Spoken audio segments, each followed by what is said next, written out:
laws of any state are broken, a duly authorized organization swings into action. It may be called the state police, state troopers, militia, the rangers, or the highway patrol. These are the stories of the men whose training, skill, and courage have enforced and preserved our state laws.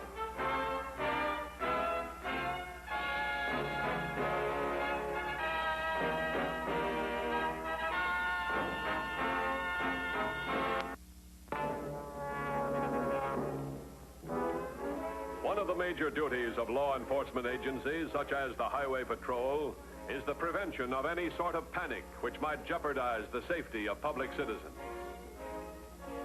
While making a friendly call last year in May, the head of the Highway Patrol unexpectedly and unknowingly encountered a new type of killer, one just as deadly dangerous as any gun-toting criminal. Hi, Miss Matthews. Hi.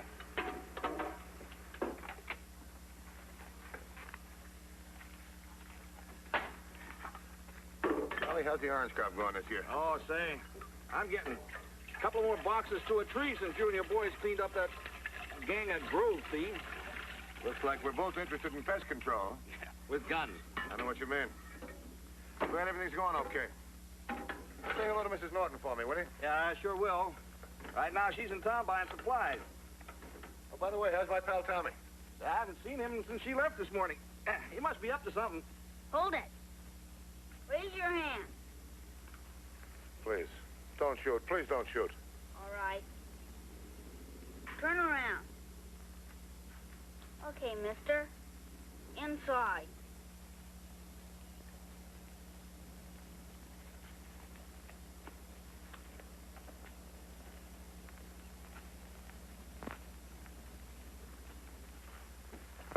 All right, mister. You can put your hands down now.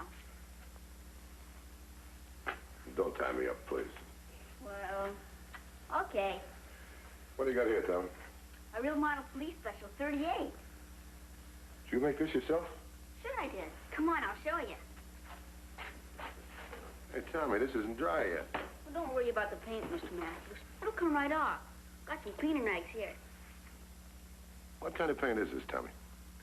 There's no odor to it. That's not real paint. Just some kind of whitewash. Better not. I just finished painting those two. Oh?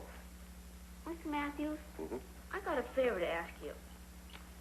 Someday when you're not in a rush, could you, well, would you teach me how to target practice? Well, what do you say to today?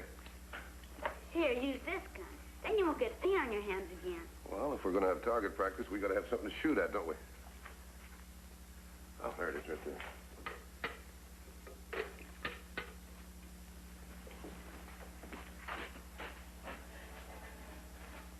It doesn't look big enough for me to hit. It's plenty big enough. Now, first, we got to back up. Come on. I'll show you. What, Tommy? There I am, Dad, in the shed. That's okay. Just wanted to tell you I'm going down to the far end of the grove to spray. All right, Dad. Now, look, Tommy. You stand just like this. Oh, not quite so far apart. A little close together. How's this? That's much better. Now, the gun should feel like a continuation of your arm, like this. See? Now, your left hand right down on your side, tight. Why'd you do that? That's for balance. You don't want it waving around. Now, look, let me show you how to hold it. You cradle the butt right here. Put your thumbs exactly where I have mine. That's it. Now, put your index finger on the trigger. Just like that. That's it. Now, the rest of the butt is held tight with these three fingers. You got it? Mm-hmm. All right, swell. Now, put your left hand down there. Put your arm out. Straighten a little bit more. That's it. Now, you line the two sights up, right on the center of the target. You got it? Yeah? Now, take a deep breath. Let half of it out. Squeeze. Bullseye. Okay, Tommy. You practice what I just showed you, huh? That's your gun, Mr. Matthews. I'm gonna paint it up real special. Then I'll give it to you. Okay, thanks, Tommy.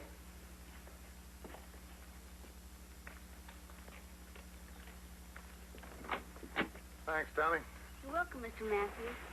You know, I sure would like to have a real gun like yours. Maybe someday you will. Until then, keep practicing with that one. But remember one thing. Guns are dangerous. Right? Mm-hmm.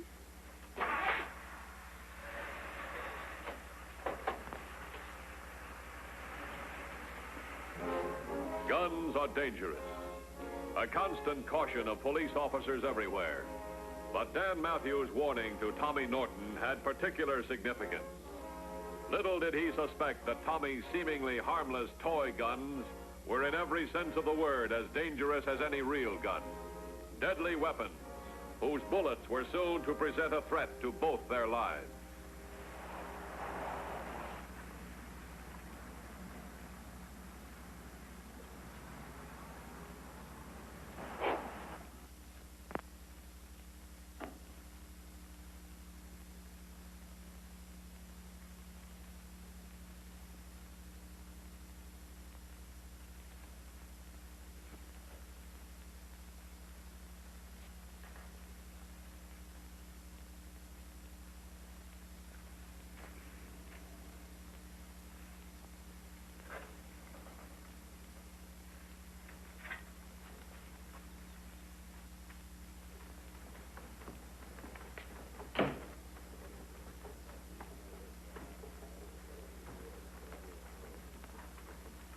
Hi, you're a little late. Yeah, I know. Hold on. Hey, you don't look very good. I don't feel very good. What's the matter? I wish I knew. Where's the doc? He's in the lab. You want me to go with you? No, he's not here. I just think it's an old-fashioned stomachache.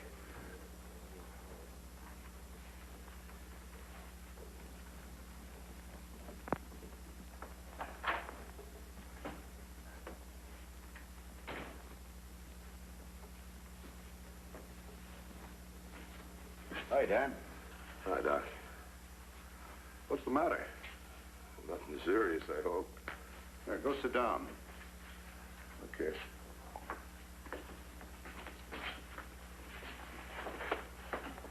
Open your mouth. Stick this under your tongue. Stomachache? Oh, I got it dandy. Pain just in the stomach? Oh, it starts there. Keep your mouth closed. When did it start? Well, I'd say about 15, 20 minutes ago. Eaten anything unusual? No.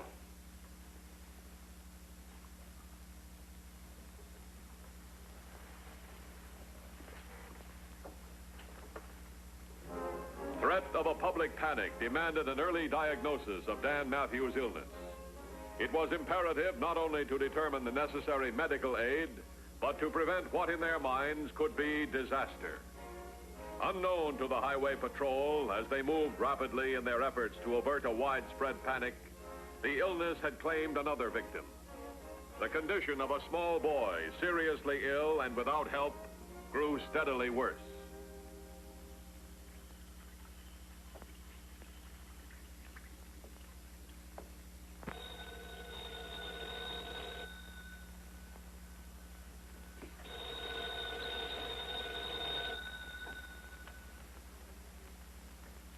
Hello?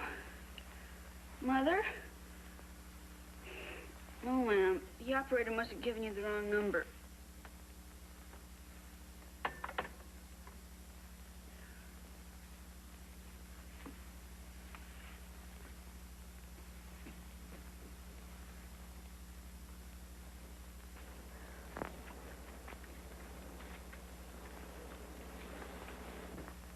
Anything to show yet, Carson? I called the Board of Health, Doctor. No other cases of food poisoning reported so far. It doesn't help us locate the source of contamination. No.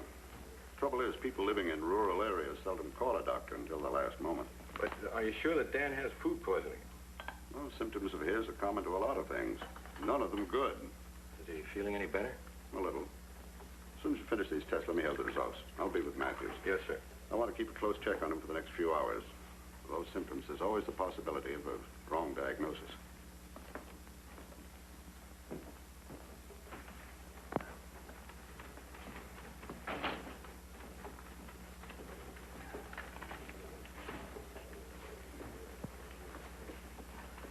Well, let's see now.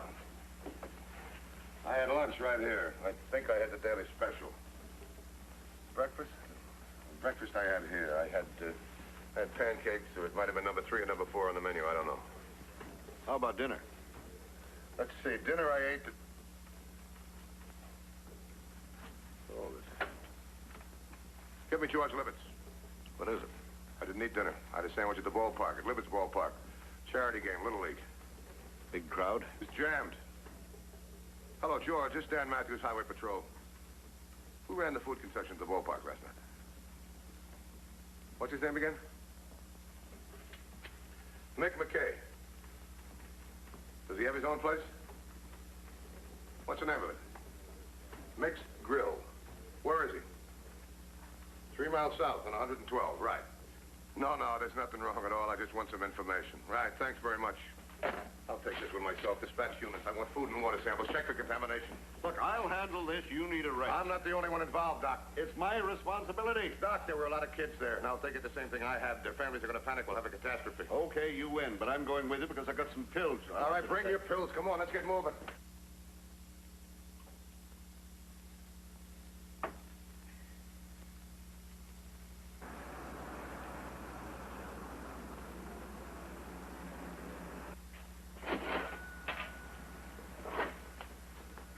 Good afternoon. Oh, hey. I'm Matthews, Highway Patrol. This is Dr. Holmes right here. You run the food concession at the ballpark, don't you? What about it? Well, I ate there. Just had my stomach pumped. Could be food poisoning. I don't serve bad. I don't say you do. We just want to check it, that's all. Check all you want. I want samples of everything you serve. Okay. I think I've got leftovers of everything. Water. Give me some water. Here, Dan. Yep. Take those. While Dan Matthews and Dr. Holmes worked feverishly, little Tommy struggled, alone, frightened, and sick, unable to reach his father working at the far end of the grove, a father unaware of his son's desperate plight.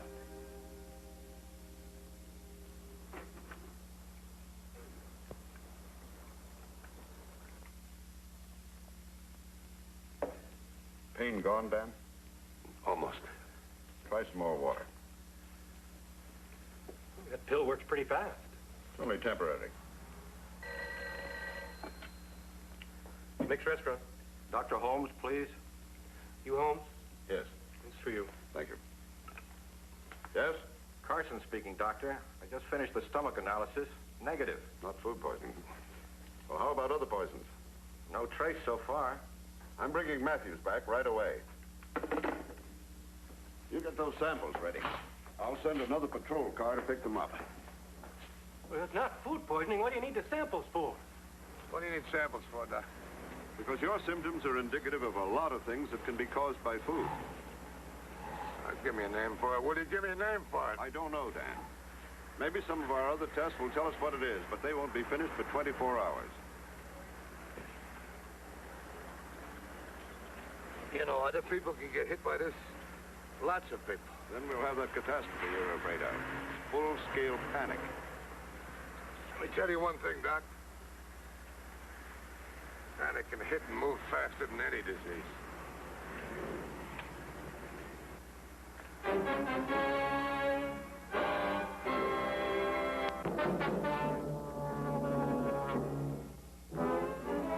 The dread panic had found a victim.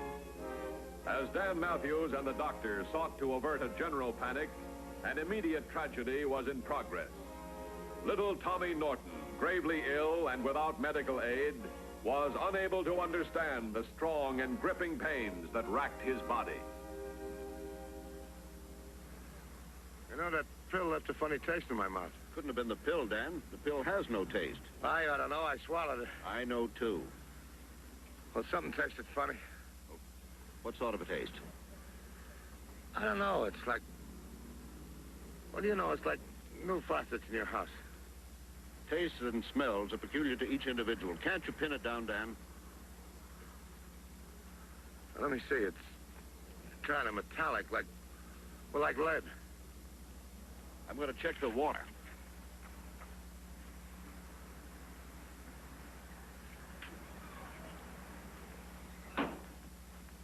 What's the matter now, Doc? Give me a glass of water. Have you had any plumbing done around here recently? Plumbing? No taste. What's this all about? Is this the same tap water you gave Mr. Matthews? Yeah? Metal. Thanks.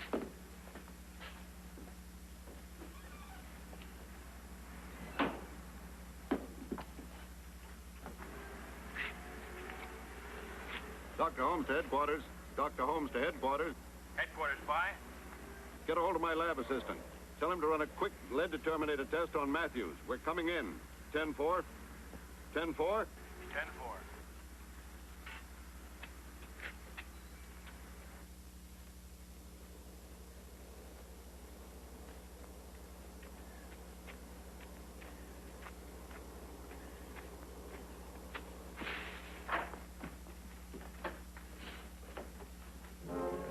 Dr. Holmes hoped the lead determinator test would supply the answers so desperately needed to stop Dan's attack. But the report showed the test indicated only a slightly above normal lead content, just enough to give Dan his strange taste. However, this test did lead to other tests, which proved the cause, the real villain, a surprising, unexpected killer, organic phosphate. Organic phosphate, which even in small doses can nearly always be fatal. Well, here we go again. I know that if I got it, other people have got it, too. If we don't find those other people, could it be fatal? If they don't get the proper medical attention, it could. Where'd you get it? Hey, Doc, where could I get it? By absorption. Through the lungs, the skin, the stomach. Judging from the violence of your attack, I'd say you had a large contact, and recently. And now the problem really started. Where did Dan get organic phosphate poisoning? How did Dan get it? Were others exposed to it? Did it find its way into the air? Was there a panic to be faced? Officer Williams and Dr. Holmes questioned Dan at length as to his actions, his whereabouts, his travels. Yet, as he relived his day, none of the three could find the danger point in an extremely busy man's daily activity that could bring him into direct contact with his lethal poison. In their minds, time was getting short. Their concern for the danger to others mounted as the minutes sped by.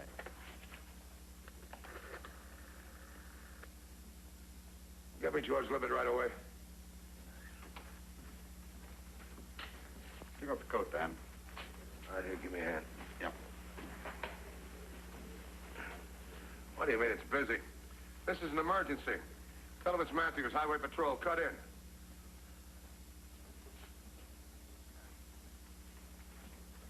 Hello, George. That fence around the ballpark, when's the last time you painted it? Oh, what are you, square needles or something, Doc? What, about 6 months ago? Well, why the wet paint signs on it? Oh, well, I see. Okay, thanks very much. Let the wet paint signs to stop the kids from crawling over. Well, that's a relief. Yeah, but there's only one thing wrong. We're starting all over again. Well, not quite. At least we know what we're looking for. Yeah, but where, Doc? Where? As Dr. Holmes briefed Dan on the uses of organic phosphate, told him of its major use, the field of insecticides, it brought into sharp focus the Norton farm, the spraying, and it now became imperative that they contact the Nortons.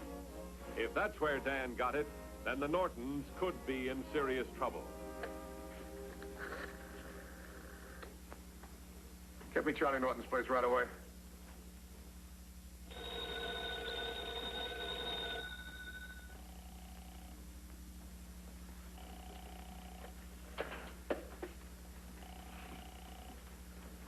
Well, they don't answer. They're not home. Maybe they can't answer. Let me have my hat. Come on, Doc, let's go.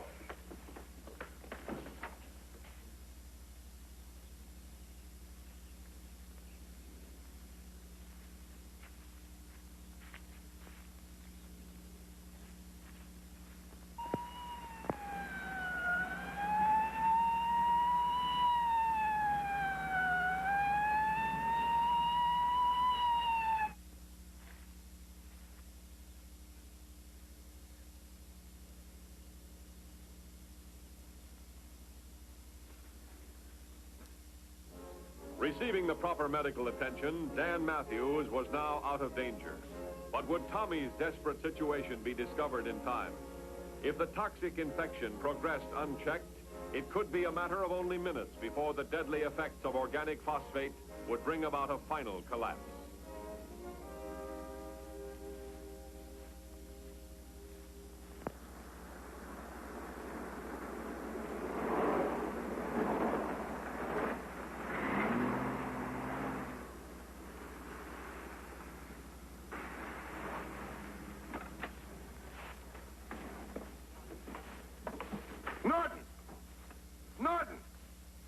out. You take the house. I'll take the garage and the shed. Right. You take it over that way, huh?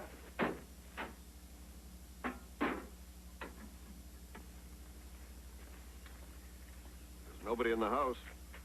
Hit that screamer. Norton's got to be in this grove someplace.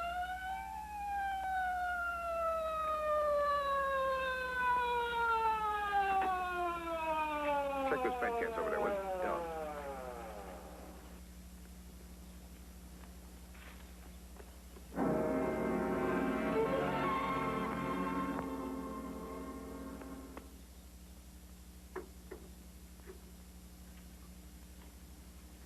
What'd you find? Nothing yet.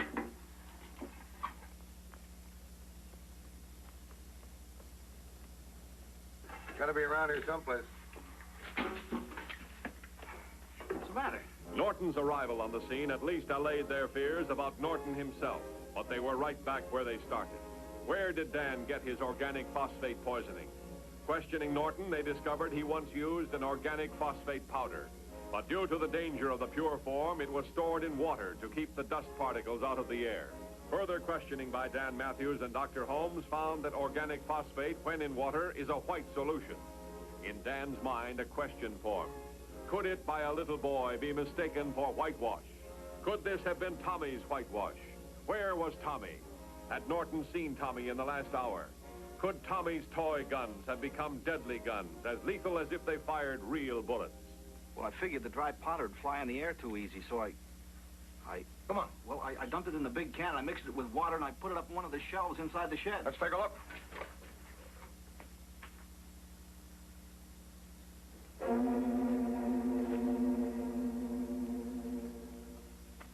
I thought it'd be safe up there. It's gone. Tommy's been exposed more than I have. We gotta find him right away. Let's start looking. Come on, spread out. You take it this way. Tommy! Tommy! Son!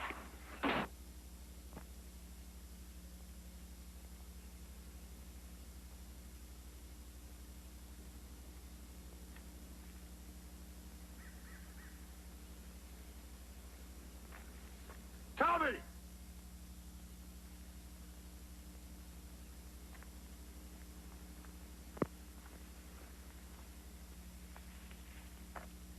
Tommy! Tommy!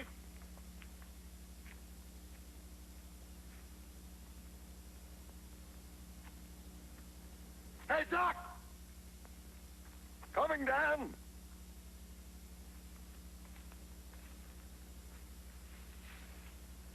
Tommy. Tommy. Tommy, wake up. Come on now, wake up. Tommy, come on, wake up. Wake up, boy. Hi, Mr. Matthews. Oh, Tommy, this is Dr. Holmes. He's going to fix you up okay. Hi, Tommy. I made Mr. Matthews feel better, too. Are you sick, too? Yeah, I have the same thing you do. I want to get him back to the lab. Oh, don't worry. We got it in time. Everything's going to be all right. I want Mr. Matthews to carry me. Well, I don't All right, think... Doc, don't make a public panic out of it. Okay. I'll go back to the car and prepare a hypodermic. I'll tell Norton we found his boy. Okay. A hypodermic? That means I'm gonna get a shot. Well, I'm sorry to say, but yeah, I don't like them. I don't like him either. But look, Tommy, you and I are going to take pills and shots for the next couple of weeks. Well, if you say so. I say so. Oh, we almost forgot. What? Here's your present. Oh, thanks. You know, this is what made us both sick. Guns can be awful dangerous. Come on.